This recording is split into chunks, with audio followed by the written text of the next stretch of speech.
Hi everyone, my name is Erin Kelsey and I'm here with Adam Strauss and we're from Peak & Hardy Strauss Wealth Management. Today we're going to tell you a little bit about our latest quarterly letter, which you can find on our website.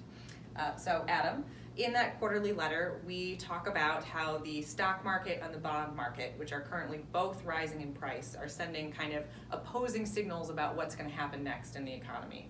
Why is that happening? It's a great question. They really are providing conflicting signals. When you see stocks going up, it means that investors are fairly bullish about the economy. It means that they're expecting economic growth to continue, and along with it, corporate earnings. So the stock market is sending a very bullish signal. On the other hand, when the bond market is rising, it means treasury yields are declining. And what that means is that investors are getting more bearish about the market, more bearish about the economy, and more bearish about inflation. And so those investors seek protection by buying more treasuries.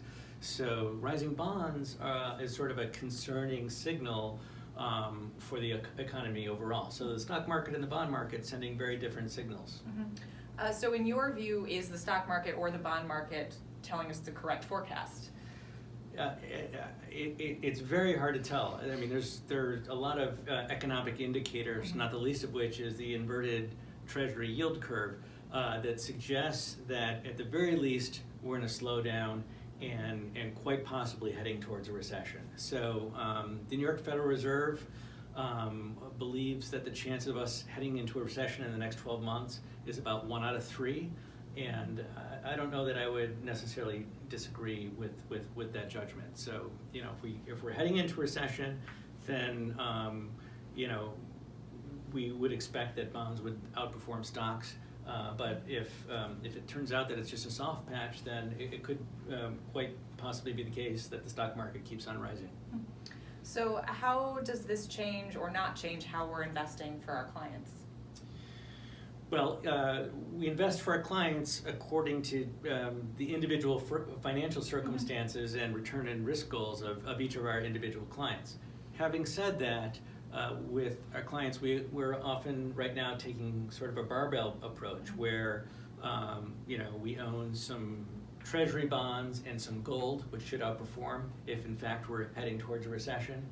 But if in fact we're just in a soft patch, we also own a lot of attractively valued, high-quality value stocks, which should do well if it turns out that we're just in a soft patch right now.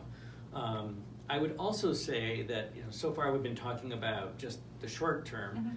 When we invest with our clients, we're focused on the long term and less on the short term. And I think that we made some comments towards the end of the letter about our long-term view and how we're trying to position for a long-term view of where things are going with the stock market and also with the bond market.